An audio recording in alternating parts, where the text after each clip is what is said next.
mind broadly, not just people who share our nationality.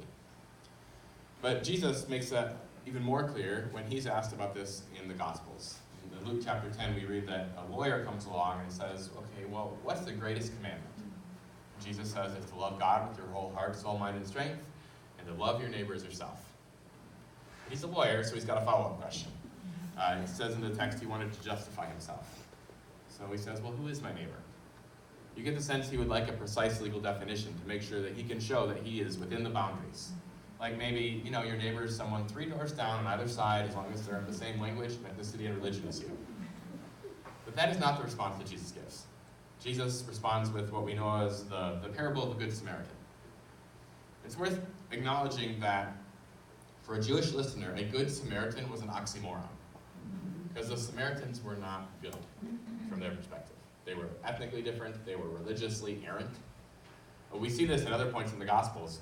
At one point, 2 of Jesus' best disciples come to him and say, maybe you would like to call down fire in that Samaritan village. Like, you think you work with difficult people at your church. These were Jesus' best. Or another point, when some of Jesus' critics wanted to insult him, they say, isn't it true that you are demon-possessed and a Samaritan? Like, this was the best thing they could come up with. But Jesus' response to Samaritans throughout the Gospels is countercultural. It is one Samaritan out of 10 people who he heals who comes back and says thank you. Jesus holds him up as a model of gratitude and says, was it only this foreigner who would come back and say thank you? It is a Samaritan woman at the well in whom Jesus sees potential, who ultimately becomes one of the first evangelists, who goes back to her village and says, could this be the Messiah? One of the first people we see in the Gospels to recognize Jesus as the Messiah.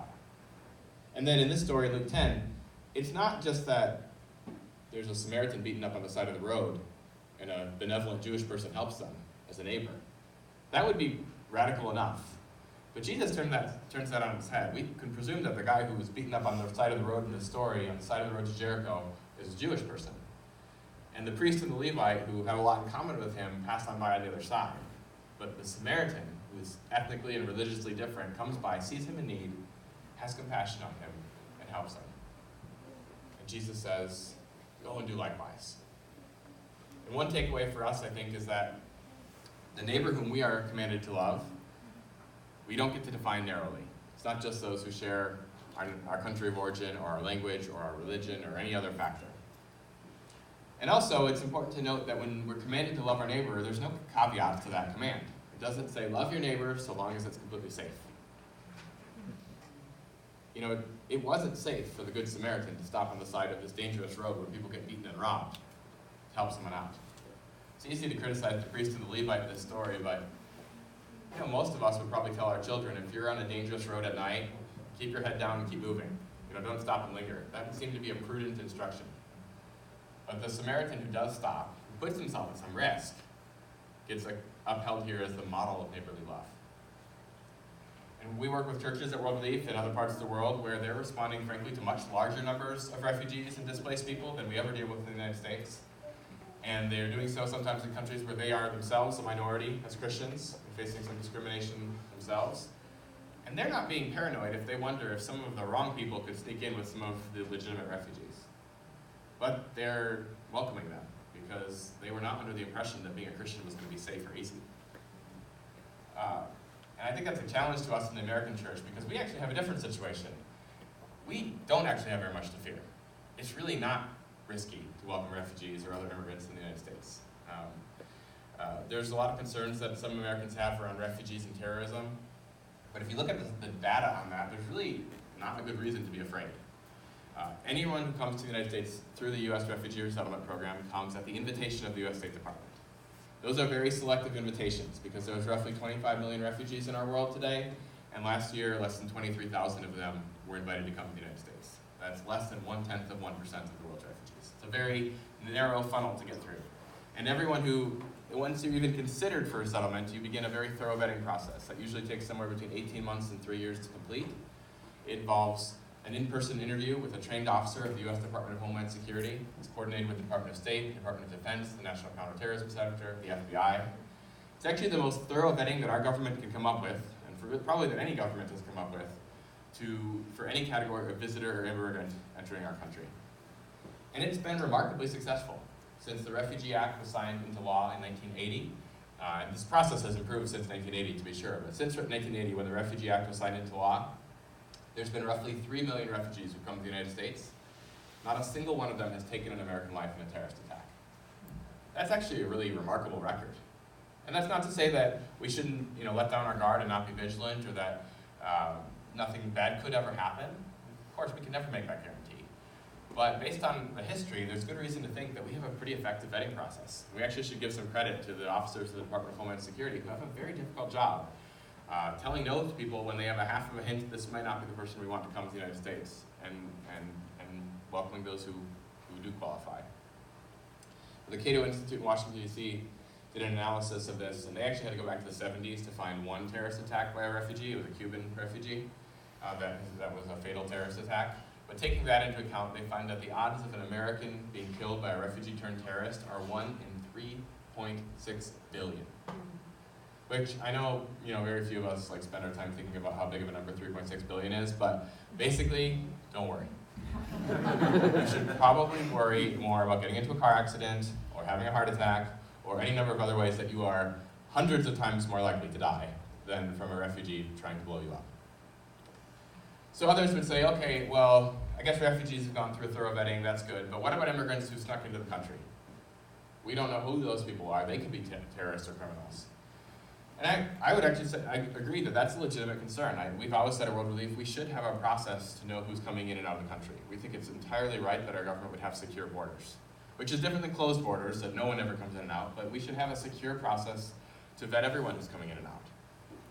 But what's not actually right is to presume that there's a connection between being an immigrant and committing crime. And we hear that in the news sometimes.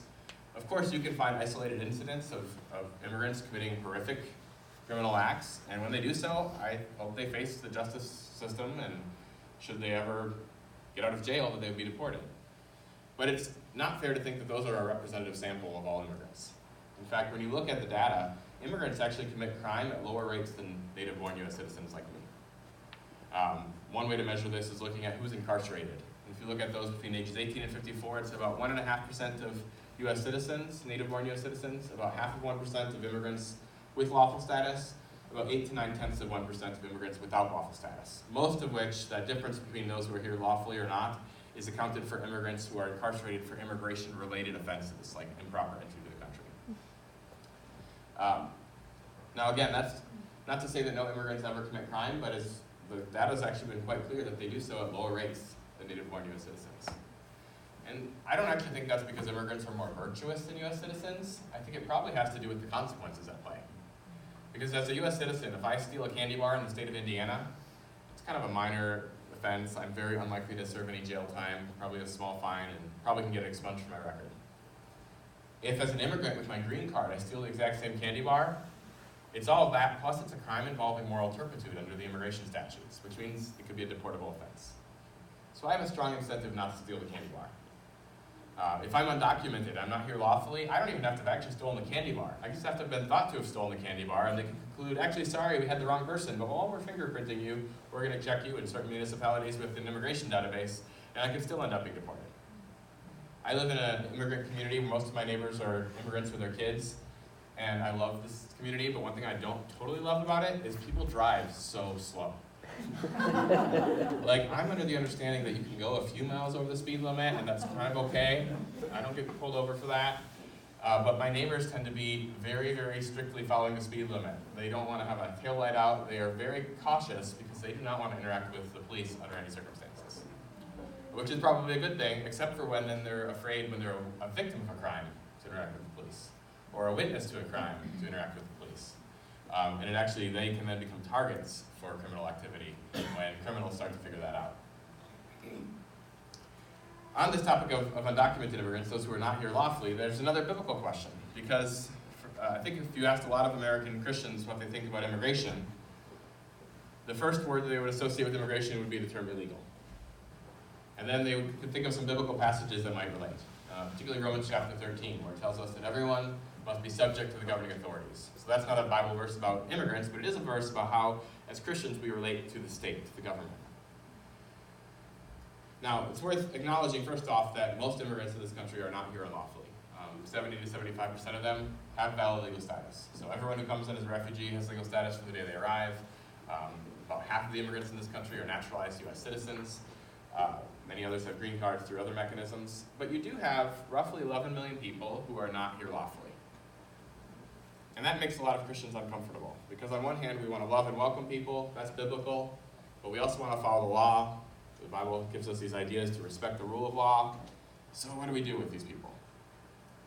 Well, the good news is if you want to take the law seriously, which I think we should, you have to go to the Immigration and Nationality Act. And I don't wish that upon any of you because it's a book about the size of the Bible and far less interesting. But the good news about the Immigration and Nationality Act, for all of its complexity, is it's kind of hard to break our immigration laws if you happen to be a U.S. citizen. Because really the only significant way that a citizen could get in trouble with immigration laws, or would be likely to do so, is by employing someone. So if you hire someone who's not authorized to work, that can be a legal issue for sure. But in terms of any other way that most of us would interact with our undocumented neighbors, or that a church would interact with their undocumented neighbors and members, having someone over for a meal, teaching them English, teaching them Sunday school, baptizing them, serving them communion, letting them teach Sunday school to you, as long as you're not compensating them, none of those things are unlawful in the state of Georgia or at a federal level. So, to the question of should we love and welcome our immigrant neighbors or should we follow the law, I would say yes. And there's not an inherent contradiction there. Nor can we use Romans chapter 13 as an excuse to not love our neighbors. Now, I also should mention that this could always change. Back in 2005, there was a bill in the House of Representatives that passed the House of Representatives, did not pass the Senate, so this is not the law today, but it got kind of close. And among many other things, it made it a felony offense to assist someone who is present unlawfully in the country in furtherance of their unlawful status. So what did that mean? Frankly, we have no idea, because it didn't become law and it didn't go to a court to decide what they meant by that. After this had passed, I met with one of our members of Congress up in the Chicagoland area who had voted for the bill, and we expressed our concerns that some of our English classes at World Relief, which are at our church down the street from our office, where we don't ask people about their legal status, but some of our teachers get to know their students and find out that some of them didn't come lawfully to this country, that they might be assisting their students. We kind of hoped that was the case, right? And that you could even, a judge might reasonably conclude that you are assisting them to stay in furtherance of their unlawful status by helping them learn the language, fit into the community. This member of Congress tried to reassure me by telling me she had voted for an amendment to make it a misdemeanor instead of a felony, which I guess is kind of good, right? Like, better have a misdemeanor than a felony for our English teachers, but still not what we would prefer. Now again, that didn't become law, but it was what really woke us up at World Relief, probably 13, 14 years ago now, to the reality that some of these immigration policy questions could have very significant impacts, even not just on immigrants themselves, which is worth paying attention to, but also on our ministry. Because it's a religious freedom issue when the church is going to, or the state is going to tell the church, you can minister to these people, but not to these people. Rick Warren says a good Samaritan doesn't stop and ask the injured person, are you legal or illegal? And we don't think the church should be expected to do so. Now this is a harder issue for our brothers and sisters in Christ who are themselves undocumented. Many of them really struggle with this because they want to follow the law. I've never met an immigrant who was not here lawfully who was proud of that or happy about that. And especially for those who are Christians, they're aware of these biblical passages as well.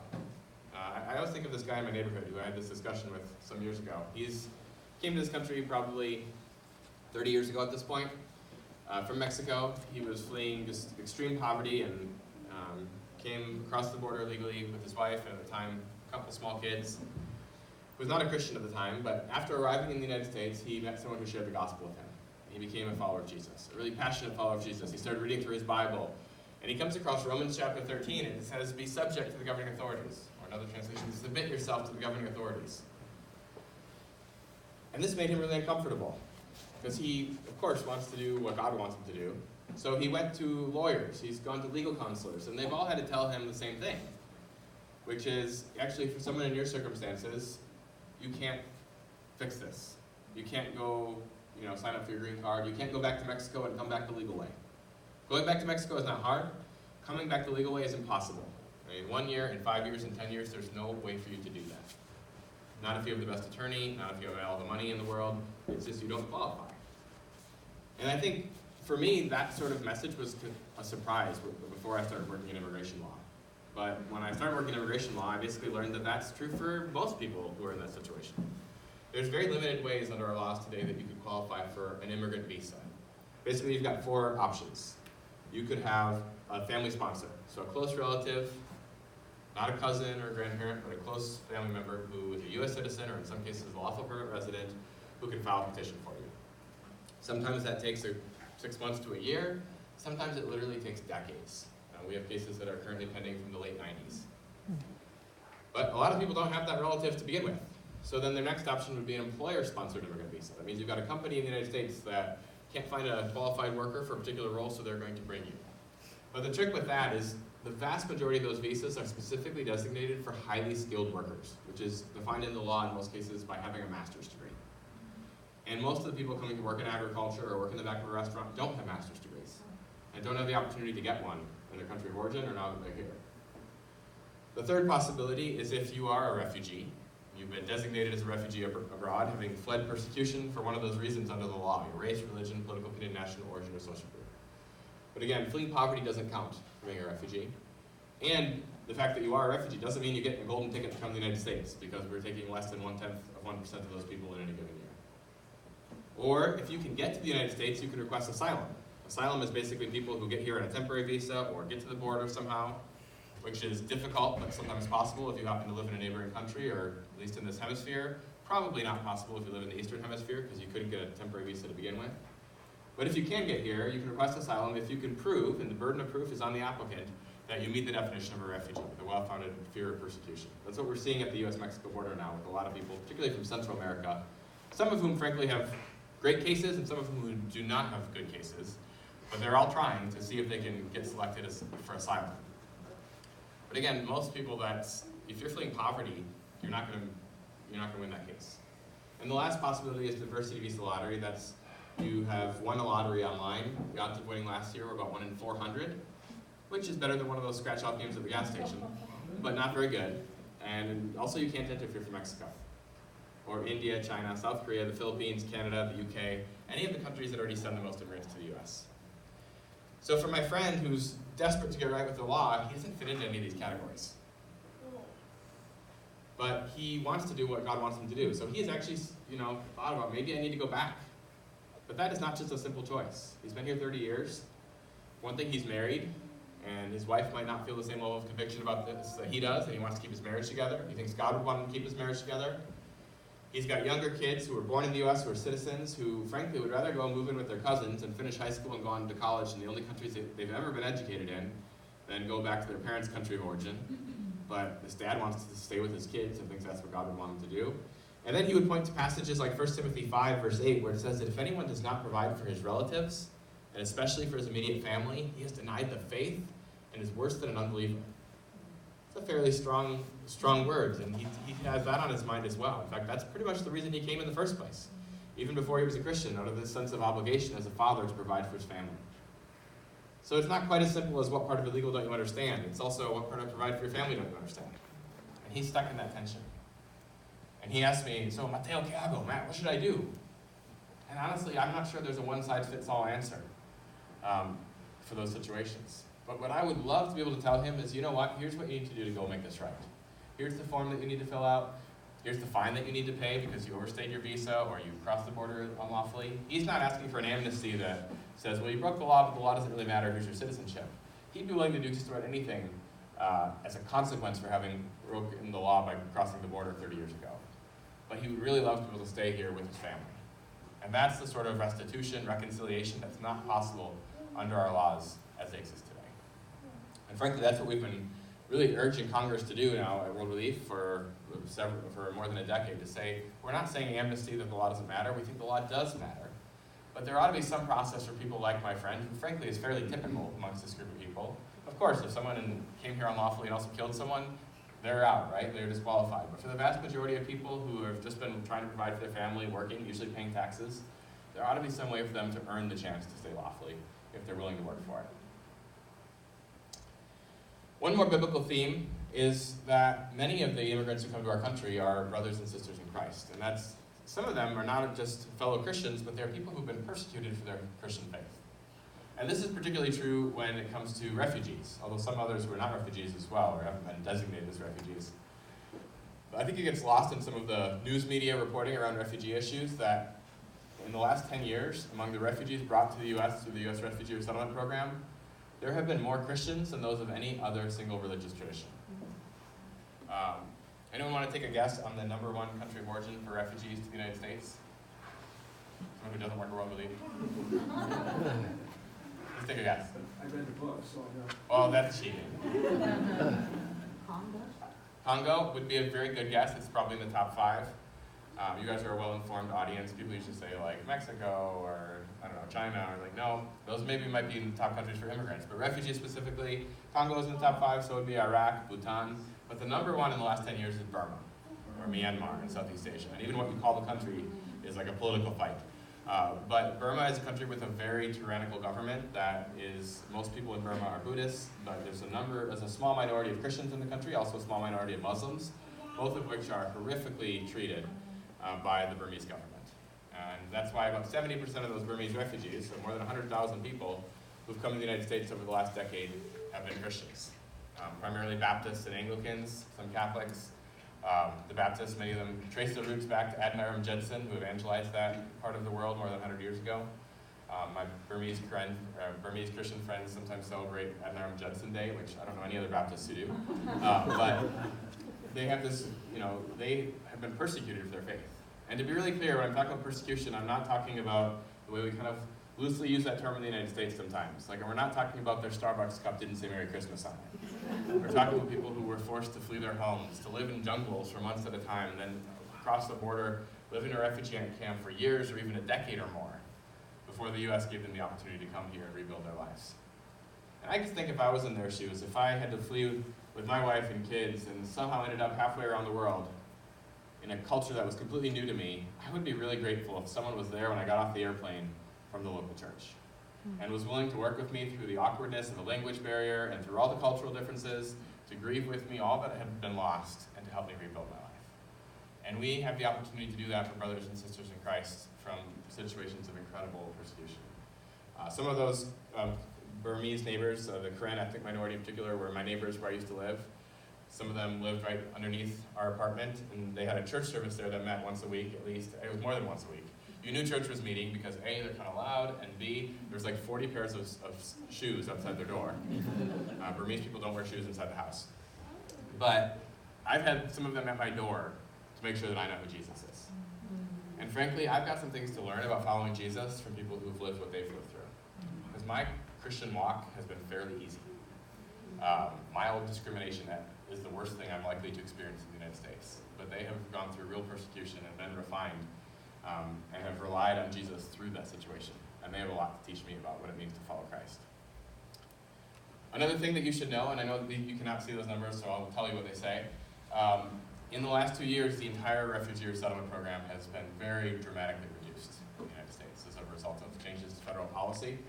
And that has affected Muslim refugees more than anyone. So you've heard people talk about a Muslim ban. That's probably, there's some reason for that descriptor.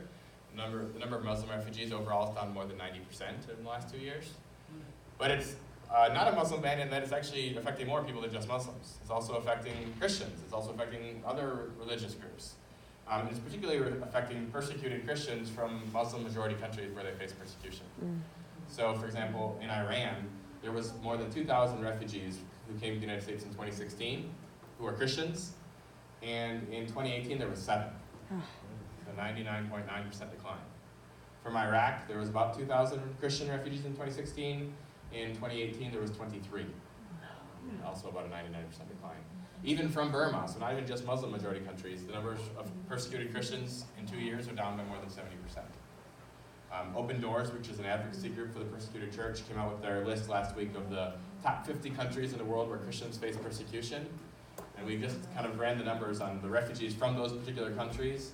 In 2016, there was about 17,000 Christian refugees from those 50 countries who came to the United States. In 2018, there was about 4,000. So again, a decline of about 75%. And that's a story that I feel like hasn't made it into the news very often, but we're hearing about it in World Relief because we often know the relatives of those people who are desperately concerned about their extended family members or sometimes immediate family members who are stuck either in a refugee camp or even still in that first country where they're still actively facing persecution.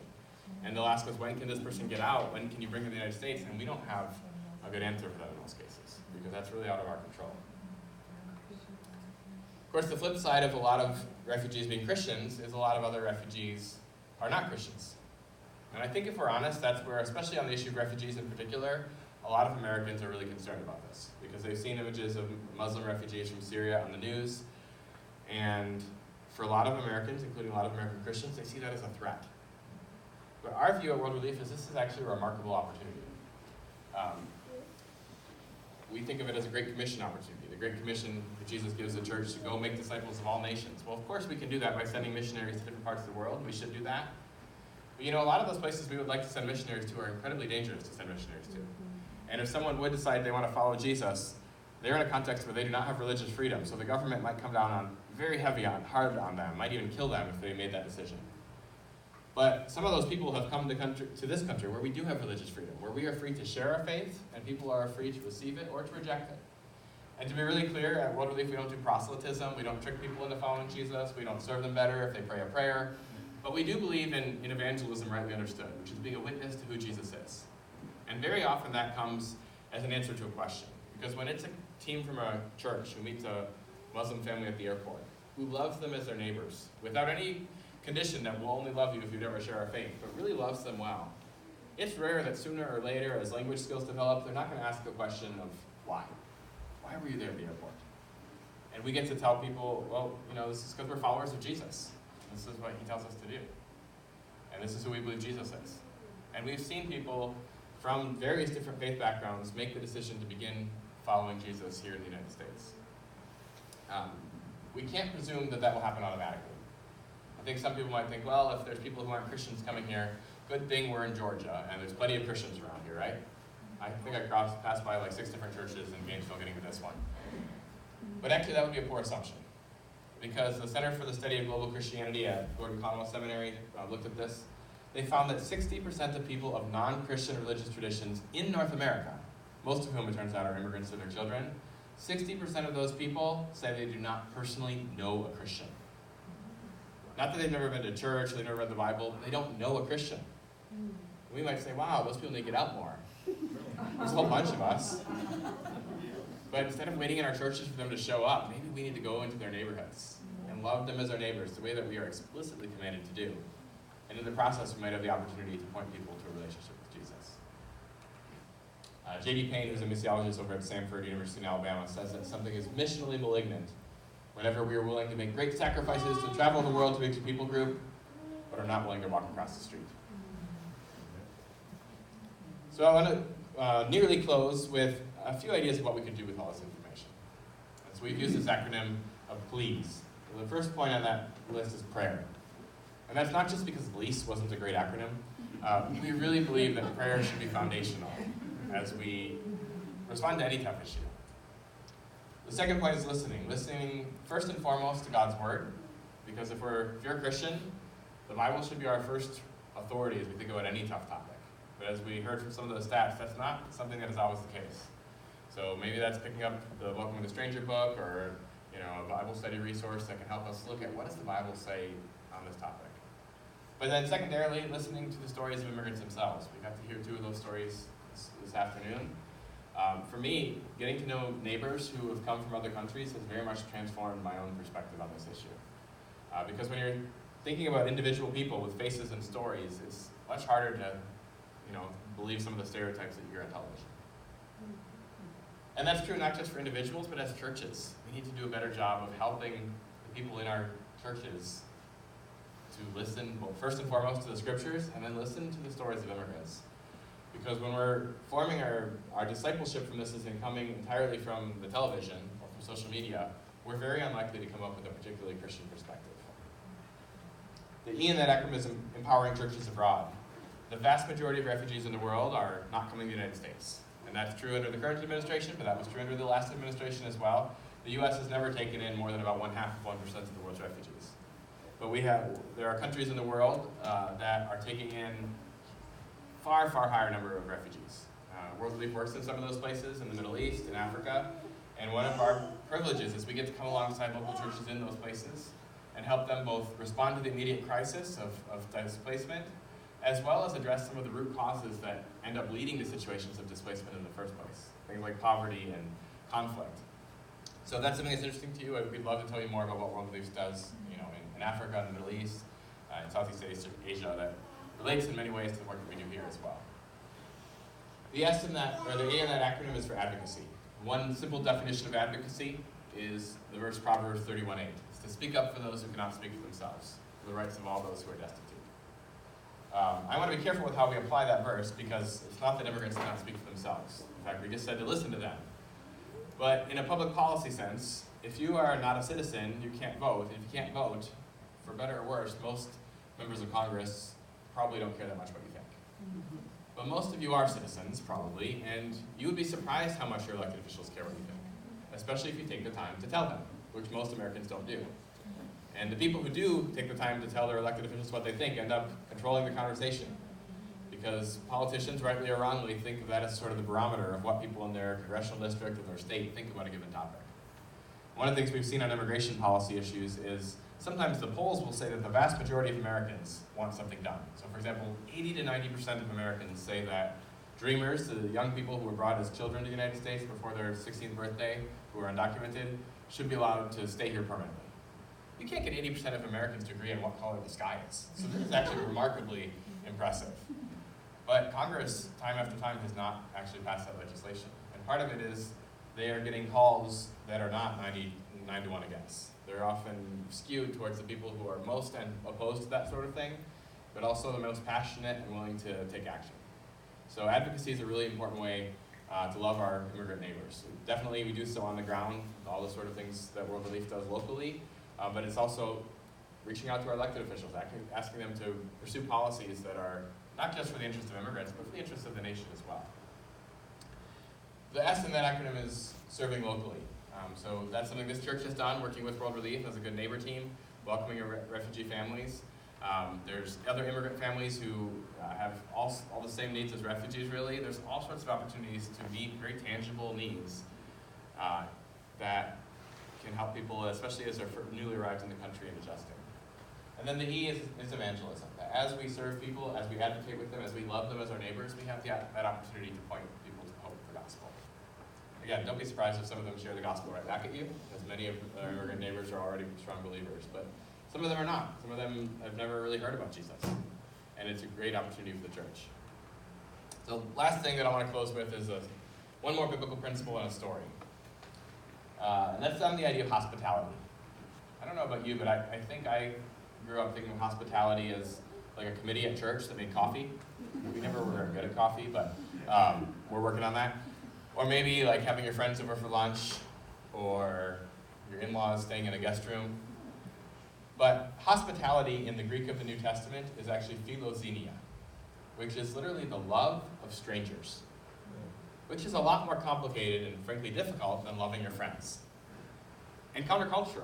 I mean, I grew up watching Saturday morning cartoons that had these little public service announcements about stranger danger, right? Like strangers are scary people, don't take their candy. Except for on Halloween, somehow it's okay. But I think, I get why we send that message to kids. But I think maybe as adults, sometimes even as a society, we carry that with us. We think of people who are different from us, who are unknown to us, as a potential threat to us. We see that in the polling as well. Now, I'm not going to tell you the Bible promises all strangers are safe. But I can tell you that we are commanded in the scriptures to practice hospitality, Romans chapter 12, to practice loving strangers. And when we do so, Hebrews 13 says that some people, by welcoming strangers, have entertained angels without realizing it. So about 7 or 8 years ago, there was a new family that moved into the apartment complex where I was living. They were from East Africa, mom, 8 months pregnant, 3 other kids, and they did not come as refugees, so World Relief didn't know they were showing up. We weren't there at the airport to meet them with a team from a church. They were on tourist visas, but they were fleeing persecution. They actually had a political situation that came up very quickly in their country. So they happened to have tourist visas, they got on a plane, and they just showed up, and were hoping to apply for asylum. Well, my at the time girlfriend, Diana, met them before I did. I remember her coming over to my apartment, and Diana speaks French, and so do they. It's like their 5th language. So She was able to communicate with them, and she came to me and said, there's this new family, they don't know anyone here, they don't really have anything, this is like their apartment, and this mom is 8 months pregnant and doesn't know where the hospital is. So we put up a message on Facebook and said, hey, does anyone have some furniture, even like air mattresses?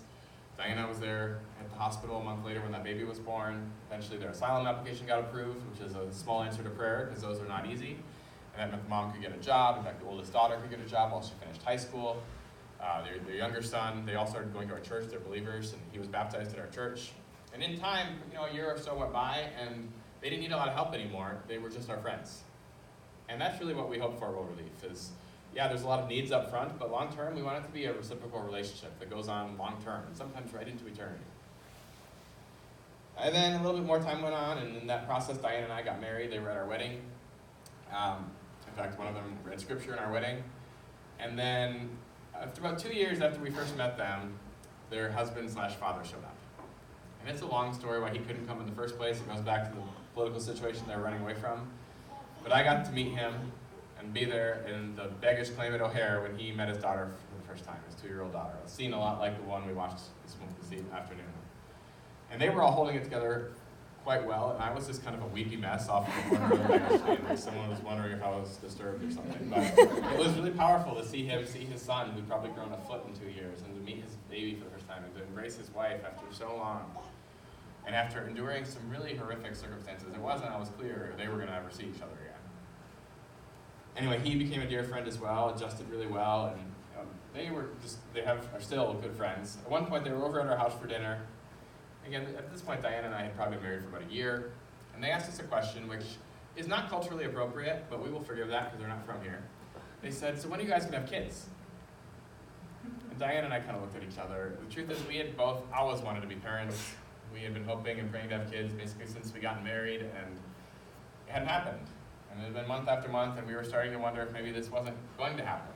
And so it was kind of a sensitive topic. We told them, we would love to have kids, pray that we have kids, which is kind of a nice casual Christian thing to say. They assured us, oh yes, we're going to be praying for you, and I just have this sense from the Lord. John V.A. said that he's going to bless you with a child in the next year. Well, we thanked him for that. That was very sweet. But frankly, I didn't start painting the nursery, because it's not like we hadn't tried prayer before. But it was only a few months later, we were over at their house for dinner this time, and I'll never remember sitting in their kitchen. I'll never forget, sitting in their kitchen, we got to tell them, they were the first people we told that Diana was pregnant. And there's a few seconds of like a language delay as they were translating what we're saying into English into their own language in their heads.